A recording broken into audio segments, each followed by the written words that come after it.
welcome to episode 105. In this episode, we're covering the top 5 legal and tax setup tasks. Yeah, so it's been a bit of a turbulent couple of weeks for us, hasn't it? Yeah. So we've both been pretty crook with COVID.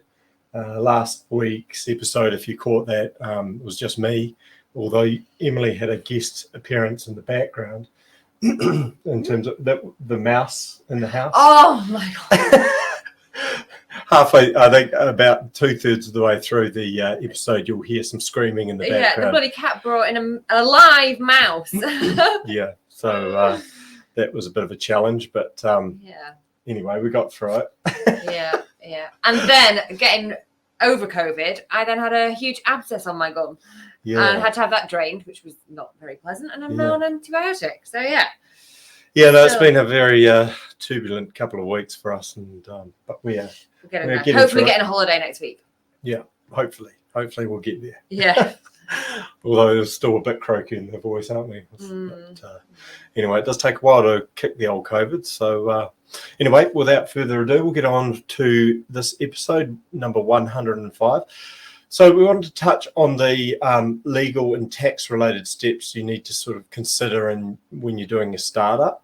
And I suppose probably the main point of this is with any of this legal and tax stuff, you need to seek professional advice on it. Like it's we're just going to touch on it. We're not giving you, advice as such. We're just telling you about things you need to be aware of more than actually telling you what to do. So it's really important that you actually go and seek advice from an attorney or a lawyer or an accountant, depending on what part you're setting up. But these are all very important sort of foundational things to setting up your business.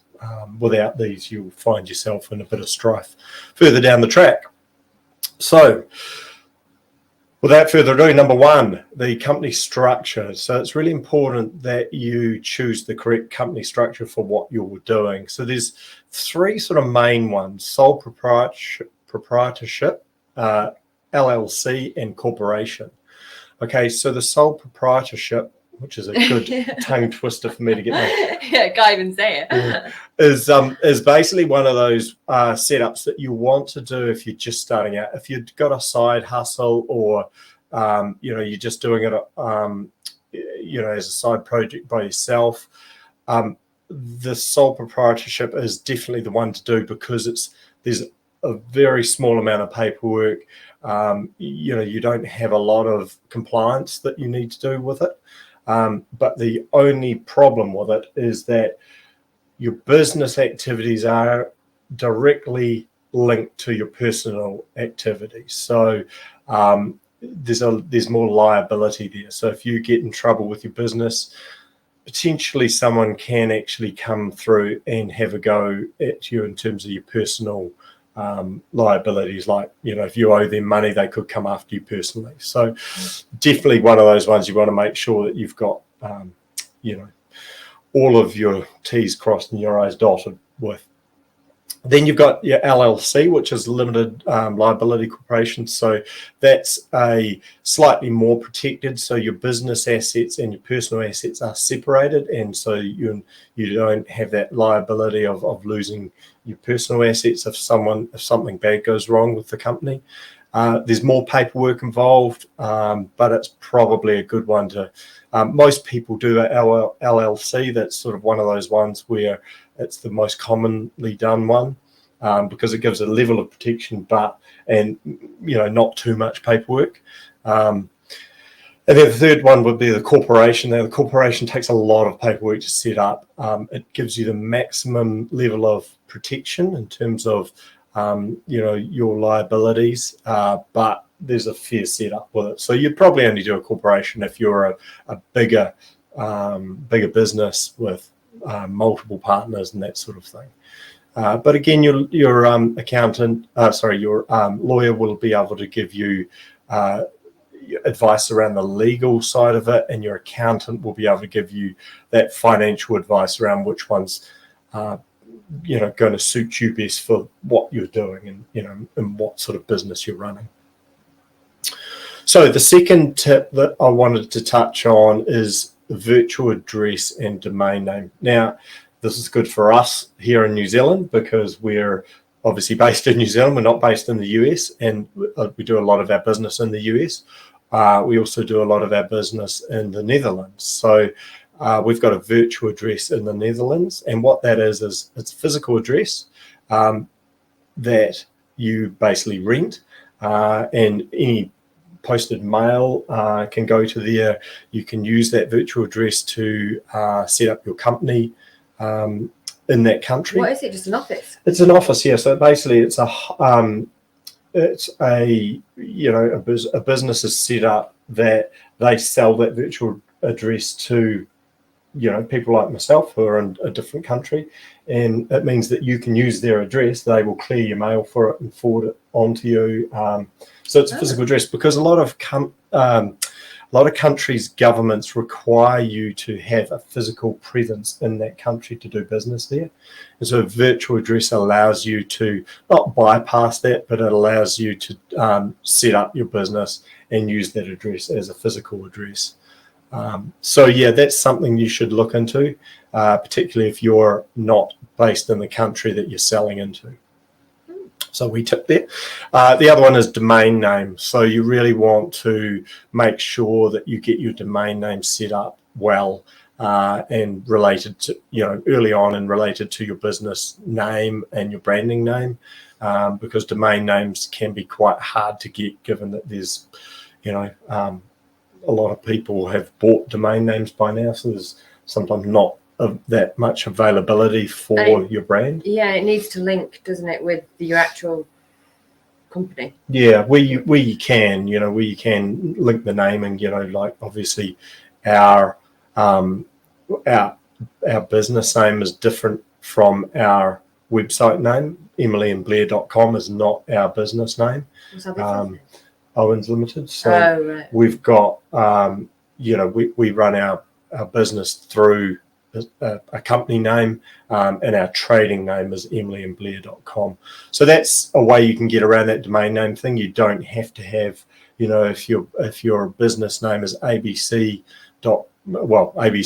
Limited, you don't need to have abc.com. It's basically you've got to work out what your branding is and suit it to your branding rather than your company name as such. If you can do both, then sometimes it's beneficial to do that. But yeah, again, personal circumstances. So you'll have to look at how you want it to be set up for what your business is. Okay, so the third tip is accounting. You need to really make sure you've got your accounting set up well in the beginning. So that's in the form of sales tax, particularly if you're selling, e-commerce or any product for that matter. You'll be generating sales, you're generating income, so you therefore need to be able to be set up for sales tax, because you're going to need to pay the country where you're doing your sales in. You're going to need to pay them some sales tax. So the other thing is expenses. So with your company, you're going to be generating expenses, and one of the tips here is to you want to charge as much up to your company as you can. So for example, this space we're sitting in here, this is our office space. We actually deduct some of the expenses. So like the power because we work from home, the power for the lights and computers that we're using here, we can deduct those expenses from our personal expenses. So that means we're not paying as much for our personal costs. Our business is paying for a proportion based on the square meterage of our office area in our house, and we're able to deduct those expenses off our profits. So that's a nice way of doing it. Basically, if you're new to business or new to working for yourself, try and deduct as much of your personal expenses as you can and push them through the business. And obviously, there's a line where you can do that legally and where you can start not doing it legally. Like you don't want to go and put a whole lot of stuff that you've bought personally that has nothing to do with your business. You don't want your company to pay for that, because then that starts to become you're not doing that correctly legally. So again, your accountant can give you good information about where that line is, and they will also give you information about how much you can actually push through your business and to maximize that sort of tax benefit. One of the other things is software. With accounting, you want to have utilize all the software. So there's accounting packages like Xero, which we use, and that links to your bank account, and it just saves you a lot of time. And our accountant connects to our Xero account, so she can come into our Xero account and see what things are, and they do a certain level of service for us. So they need that access, but use the software where you can. Yeah, because I guess that then, one thing off your mind to be able to just focus on Definitely your business. And, and not be worried about all the, the back stuff, Yeah, definitely. And we pay our accountant a fee per month, and she does certain services for us that we would have to do otherwise. And I'm not an expert in that area, so I prefer she does it. Yeah. Well, then you've got to, if anything goes wrong, it's on her, not you. Exactly. Yeah. It's certainly not an area where you want to make too many mistakes. So it is good to farm that out. So the fourth tip is insurance. Make sure you've got some insurance set up. So that could, depending on what it is that you're doing, it could be product insurance, it could be contents insurance, and liability insurance. So product insurance is obviously insurance around, if you've got product that you've got coming in, say from China, you need to insure that when it's on the boat coming in, when it's being transferred to whatever warehousing you've got, and when it's sitting in the warehousing, you need it all insured in case something goes wrong with it. You don't want to lose, tens of thousands of dollars worth of product because it got, lost in a truck crash or something like that. So make sure you're covered in your insurance with your product, and also contents insurance. So, for example, all the content, if you've got a home office, we've got a lot of computer equipment around us right now. We're recording on a pretty expensive camera. So you want to make sure that if if your house burnt down or got burgled, that you've got all of your work equipment covered under your house contents policy. And the other thing is liability. Depending on what you're doing, like if, say, for example, you're doing some sort of coaching or advice service, you want to have probably some liability insurance there to make sure that if you give bad advice, that the person, if someone takes a claim against you, you've got some cover to cover you, for that claim. So yeah, again, probably a good one to go to an insurance broker. Explain your business, explain what you do, explain your product, and they'll be able to come up with a package that covers all of those things. Okay, now the fifth tip would be banking. So when you're doing your own personal banking, that's all fine. When you're going to start up a business, you want to separate those services out, I guess. So banking, you want to have your own business account, you want to have your own Visa card, and you probably want to look at because you're working online and your business is online, there's some really good online banks rather than the traditional bricks and mortar banks that you might want to choose to do your business banking through rather than your traditional personal bank that you can go and see your bank manager about. And the reason why I say that is these online banks are well set up for online sellers, and they have products and services that are focused on that, and so you end up probably paying a lot less in fees than you would with a traditional bank. So it's worth checking some of those out. With all of the stuff that we've talked about today, we'll have some links in the show notes to how you can, find a good online bank and that sort of thing. So again, with all of this compliance stuff, I know it's all pretty heavy stuff. I mean, Emily's, you find all this a bit boring, don't you? But that's why I do it. That's why I do all that side of it. Yeah, I think I'm more arty than. But that's fine. That's focusing on your your experience and your skills. This stuff Emily does, which I don't, and. Yeah, but that's why I totally get getting somebody else to do like accounting and stuff. Like it's just like maths is just like.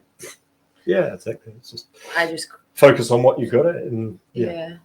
So that's the thing is try and use apps and software where you can, because with all of this stuff, if you could, like particularly with accountant stuff in banking, you want to have apps on your phone for all of that, so you can access it quickly and easily. It saves you time and saves you basically money on the long run. So look for the apps and software when you're choosing your bank and accounting software.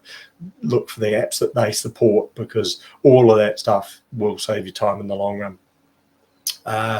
And again, this is probably an area which we just touched on, where you want to be looking to outsource stuff. So, whether that's an accountant or a lawyer, you want to use people who are professionals and they specialize in this sort of tax and accounting, because again, otherwise she's a steep learning curve if you want to go and learn that stuff yourself. So every business is different. So from e-commerce through to affiliate, through to Amazon sellers. So, it's important to seek advice, because it's also different what we're all doing. So definitely seek advice around it. We've got a ton of articles on our website, emilyandblair.com, which focuses on heaps of this sort of how to set your business up, right through from what business structure, company structure you want to choose, right through to the different banking methods you can do, and the different insurances, and all of the stuff we talked about today is all well covered in some of these articles. So definitely have a look at those. We'll put the link to our website in the show notes. And that's pretty much it. We just wanted to give a brief overview of areas that you want to be touching on. Definitely you need to go into more detail in these. We've really only just touched the surface. And pretty much if you like this video, give us a thumbs up and make a comment, and remember to subscribe to our YouTube channel. And we'll look forward to seeing you in episode 106, and it will be a different topic completely. So that'll be fun, and have a good week, and we'll look forward to seeing you then. Bye. See you.